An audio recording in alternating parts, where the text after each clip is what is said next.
අපි අද හදන්න යන්නේ ඊටම රසවත් වගේම ඊටම ගුණදායී කෑමක් තමයි. ඒ තමයි තක්කාලි කෑමක් තමයි අද අපි හදන්න ලෑස්තිලා ඉන්නේ. ඉතින් ඔන්න ඔය වගේ ලස්සනට මේ තෝරගත් තක්කාලි ගෙඩි ටිකක් අපි හොඳින් හොදගෙන වෙනම පිඟානකට අපි දාගමු. ඒ ටික වීඩියෝ එකේ තියෙන විදිහට ඔයාත් කරොත් රස කෑම එකක් අපිට හදා ගන්න පුළුවන්. බලන්න මේ වීඩියෝ එකේ තියෙන විදිහට. ඊට පස්සේ අපිට පොල් ගෙඩියක් අවශ්‍ය වෙනවා. පොල් ගෙඩියක් ගන්න අපිට අවශ්‍ය වෙන්නේ පොල් කිරි තමයි අවශ්‍ය වෙන්නේ ගාලා කියලා පොල් කිරි තමයි අවශ්‍ය වෙන්නේ. ඉතින් මගේ channel එකත් subscribe කරන්න කියලා මේ අවස්ථාවේදී කියනවා. ඊට පස්සේ ඔයාලට පේනවා ඇති පිරිසිදු මිටි කිරි ටිකක් තියෙනවා. ලුණු ගෙඩියක් තියෙනවා. පොල් තෙල් ටිකක් තියෙනවා. සුදු ලුණු තියෙනවා. ඉඟුරු තියෙනවා. අවුමිරිස් අපි හොදගත්ත තක්කාලි ගෙඩි ටික තියෙනවා. කරපුංච තියෙනවා. රම්පේ තියෙනවා. අපිට ඔන්න ඔය ටික තමයි අපිට අවශ්‍ය වෙන්නේ. ඉතින් අපි හදමු. ඔන්න පොඩි වැඩ කෑල්ලකුත් දාලා ලුණු ගෙඩිය කපාගෙන ඔච්චර ස්පීඩ් එකේ කපන්න යන්න එපා. ඔයාලා ගත කැපෙයි. ඉතින් ඔන්න ඔය විදිහට ලුණු ටිකත් අපි ලස්සනට පිළිවෙලට කපාගෙන අපි වැඩේ පටන් ගමු කොහොමද කරන්නේ කියලා ඉතින්. අර වීඩියෝ එකේ තියෙන විදිහට කරගෙන ගියා නම් හරියටම හරි. ඔන්න වගේ ලස්සනට පිඟානකින් එකත් පැත්තකට තියලා ඔන්න අවමිරිස් කරලා 4-5කුත් විතර දෙකට මැදින් පලාගත්තා නම් තාමත් හැඩේ වගේම රසවත් බවක් එනවා. ඊට පස්සේ අපි හොඳින් හොදගත්ත තක්කාලි ගෙඩි ටිකත් ඔන්න ඔය විදිහට සිහින්ව කපා ගන්න ඕන, කැබලි කර ගන්න ඕන. අව වීඩියෝ එකේ තියෙන විදිහට කරගන්න.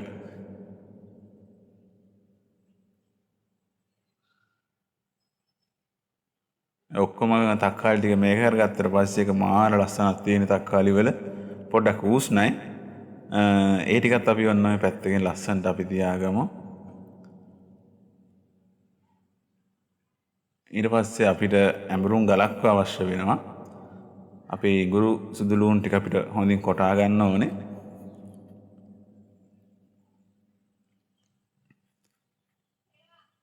ඉඟුරු සුදු ලුණු ටික සාමාන්‍යයෙන් ටිකක් කොටා ගන්න කැබලි වැඩි නැති වෙන්න. හොඳින් කොටා ගන්න.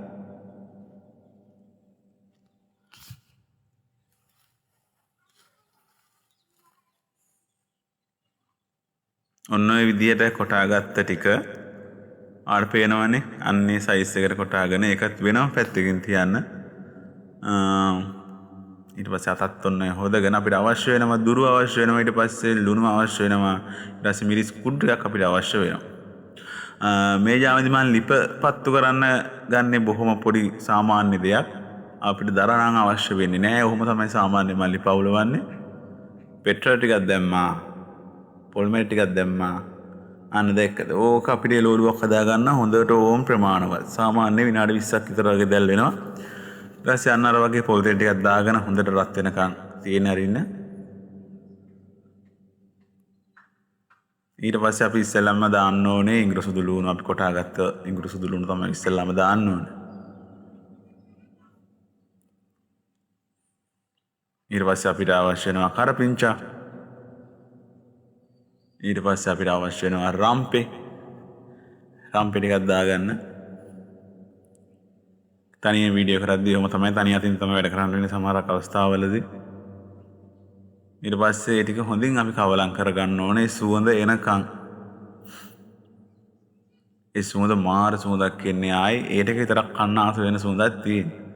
ඊට පස්සේ අපි දුරුයි මිරිස් කුඩුයි ලුණුයි දාලා හොඳින් බැද ගන්න ඕන. ඔන්නේ වීඩියෝ එකේ තියෙන විදිහට හොඳින් බැද ගන්න ඕනේ. කර සුවඳ එනකන් ඕ විදිහට බැඳ ගන්න ඕනේ. ඊට පස්සේ අපි ඉස්සෙල්ලාම ඊට පස්සේ පොල් කිරි දානවා මිටි කිරි. මිටි කිරි දාලා හොඳින් කවලම් කරගන්න. අර තියෙන ඒවත් කවලම් වෙන්න. ඊට පස්සේ අපි කපාගත්ත තක්කාලි කැබලි ටික තමයි ඊට පස්සේ දාගන්න ඕනේ. ඔන්න ඔය විදිහට දාගෙන ඊපස්සේ අවමිරිස් කෑලි ටිකක් දාගන්න. ඊට පස්සේ ලුණු ටිකත් අපි කපාගත්ත ලුණු ටිකත් ඔය විදිහට දාගන්න. ඊට පස්සේ අපි හොඳින් කවලම් කරන්න ඕනේ. හොඳට කවලම් කරගන්න. ඊට පස්සේ ඔය ටික වෙලාවකින් පස්සේ අපේ කෑම එකේ තත්ත්වය තමයි තියෙන්නේ. අපි තා ටික වෙලාවකින් බලමු විනාඩි 10කින් විතර වගේ. ආවට පේන ඇති ලිප හොඳට ඇවිලෙනවා. කිසි ප්‍රශ්නයක් නැහැ. නොයේ තියෙන්නේ අපි සාමාන්‍යයෙන් දැන් අපිට බාගන්න ටයිම් එක වගේ ඇවිල්ලා තියෙන වෙලාව. ඇත්තටම මේක මාර රසයි ඈ. මේක පට්ටම රහත් වෙන අපි දැන් ඔක බාගමු. ඇත්තට මේක හරි ලේසි. මේක හදාගන්නත් හරිම ලේසි.